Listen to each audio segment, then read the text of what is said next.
Welcome back to my channel. I'm Christy Lynn. Today's video is going to be all about pregnancy after miscarriage.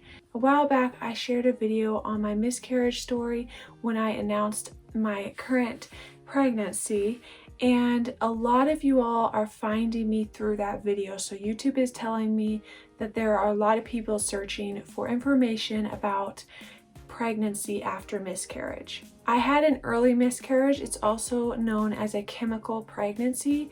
That's where you have a miscarriage around or prior to 5 weeks. So this video will be based on that experience. When I was going through my miscarriage, it was a really lonely experience and isolating. So having videos like this really helped me out, just to help me not feel alone, but also to give me hope, especially because that was my first pregnancy. So for me, losing our little baby in our very first pregnancy really gave me a lot of anxiety going into pregnancy in general. So I hope this video is helpful to any of you out there who are either going through this yourself right now or are currently pregnant, have been through miscarriage, and just want advice for holding on to hope and just keeping anxiety at bay. I'm not going to go into a ton of details about my actual miscarriage experience. If you want to hear more about that, you can watch my Girl Talk video, which I will link right here as well as at the end of the video. It'll also be in the description, so you can't miss it. And I go into a lot more detail there about my whole miscarriage experience. But just to touch on it briefly if you're new here, in February 2020, this year, my husband and I became pregnant for the very first time. I found out I was pregnant at 8 DPO, which is days past ovulation, and I got a very faint positive. I took a test every single day because I wanted to see the line get darker. I wanted that experience, the whole line progression where it starts out light and gets darker and darker every day or every other day. But unfortunately, that is not how it worked out for me. Long story short, it got a little darker and then it just started fading more and more. And then we ended up losing the baby just a bit over 4 weeks. One of the reasons why I want to talk about this is because a lot of times I think it's natural to just keep this to ourselves and to feel a lot of shame and guilt around this topic, and I just really don't want to add to that. Also, I want to honor our little baby's life. I want our little baby's life to have mattered, and I don't want to just be so hush about it as if it never happened, because I know that we have a little baby up in heaven that we'll get to meet one day. There's nothing shameful about it, but I do completely understand if you're going through right now. I am so sorry, and I totally understand how it feels to not want to talk about it, to keep it to yourself. And there's nothing to say that you should talk about it. Maybe you can best process it by just being alone right now, and that's totally okay. That is why I'm making this video, because I want you not to feel alone, even if you decide that's the way you want to cope with it and that's the way you want to deal with it, because that's how I dealt with it. I didn't tell anybody while I was going through it. So how did I go from having the miscarriage to now being pregnant again? Just so you know, I am currently 33 weeks pregnant with a baby girl, and she is healthy and doing well and thriving. So I hope I can offer that as encouragement and hope to all of you. But how did I get to this point? Well, first of all, just moving forward from the miscarriage was very difficult. I think the first month, at least afterward, I felt really down. I, of course, was looking into everything. I was blaming myself. I really felt like my body had just failed me and the baby, and I wanted to know why. I was grasping for a reason behind what happened, and sometimes there just isn't a reason. A lot of times it just has to do with a chromosomal abnormality. So it's nothing that's in your control. It's your body recognizing that something just wasn't right, and there was just no way for it to be a viable pregnancy. So sometimes that's all it is, and there's really no way to find that out. From the research I did, it is believed that that is the reason for most early miscarriages. But of course, I understand it doesn't always stop you from searching for answers. And for me, I do believe that there was an underlying issue for my miscarriage. moving forward for me, I just took a closer look at my health, at any symptoms that I have been having. Just wanting to make sure that I had considered everything and that there was nothing else that I could do to change or increase the likelihood of having a successful pregnancy in the future. You know, I was just kind of grasping at straws, and the first thing I did was I have something called an MTHFR gene variation or mutation. I won't bore you with the details, but it is actually quite common, and miscarriage is tied to it if you aren't taking the right vitamins.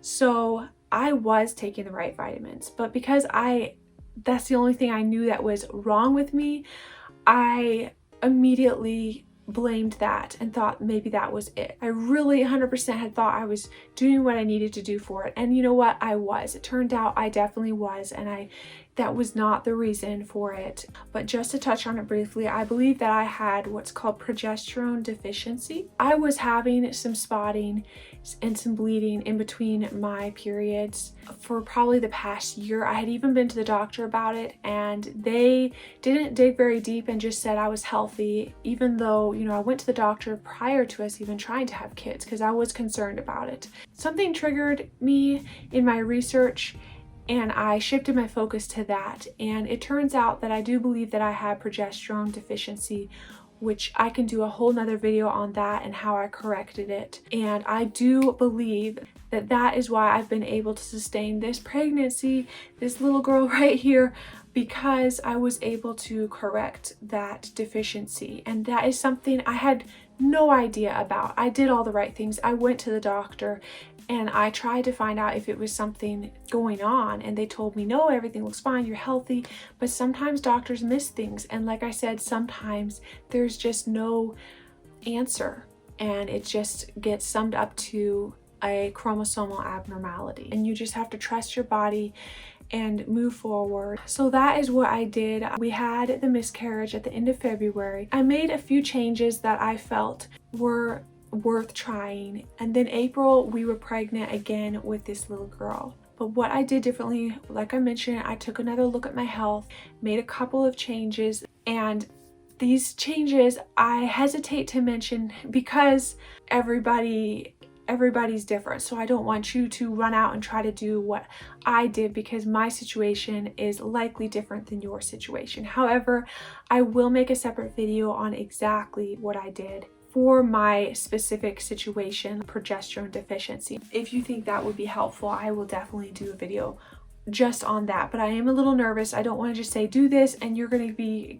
having a healthy pregnancy afterward, because it could really throw things out of balance for you. Visit your doctor, talk about your symptoms if you have any that are concerning, and yeah, that's all I'm going to say about that. So this time around, I didn't test like I did last time. I tested really early the first pregnancy, and it was just agonizing and painful to find out so early and then see the lines get lighter and lighter. So this time around, I didn't want to test until I was late for my period, because then I wouldn't necessarily know. Maybe I could just chalk it up to a little bit of a late period if it happened again. I really was worried about it happening again. But I have to say that I began to have some hope when I mentioned I had progesterone deficiency, where I was spotting between my periods, and I for the first time wasn't when I made some changes, and so I had more hope just from that. The end of April came around and I got a strong positive test. I just felt so much peace right then and there, because that line was darker than my first pregnancy ever got, and I just felt in that moment that this little baby was going to stick for the long haul. That's not to say I didn't have anxieties throughout, that I haven't had anxieties throughout pregnancy. I have, but we'll talk about that. At this time, when I found out I was pregnant, first of all, I immediately eliminated as much stress as I could, because as hard as it is with all of your anxieties after having a miscarriage, there's nothing worse than worrying and then worrying about worrying and all of that. And of course, there's no perfect answer. You can't just snap your finger and stop worrying like that. If we could eliminate stress, we were going to do it. And then I just worked really hard at trying not to stress too much. But I mean, I can't deny I was afraid that it would happen again. I really, truly was for quite some time, and that never really went away from me. It's just something I kind of learned to live with. And each day that passed literally was a victory to me and meant the world to me.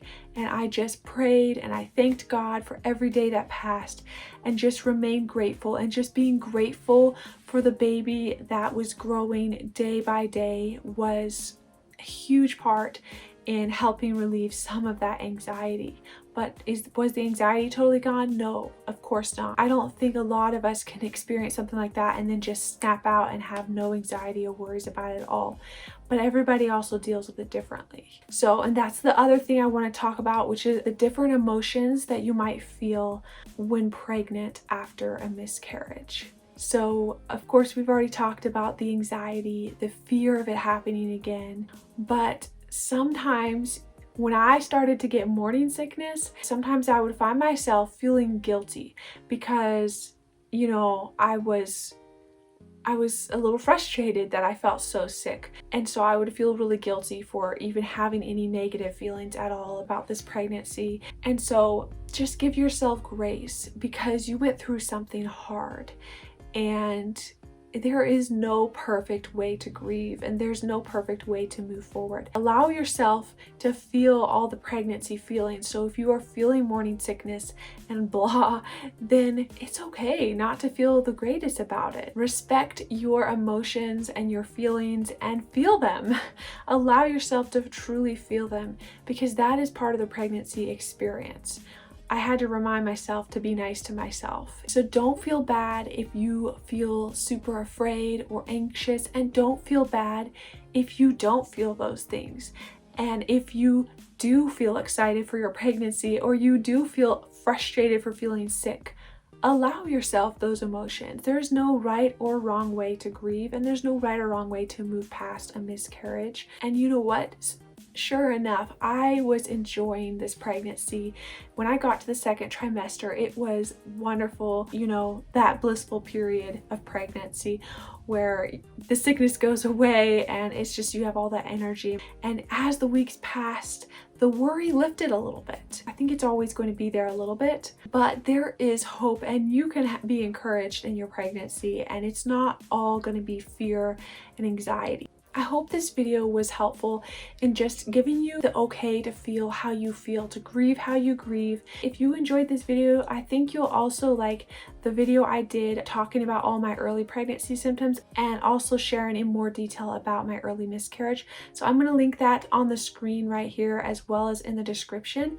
If you want to hear how this pregnancy has been going, then you'll enjoy watching my pregnancy playlist, which I will link here on the screen as well. Be sure to get subscribed if you want to see more pregnancy updates, and I will see you all in my next video.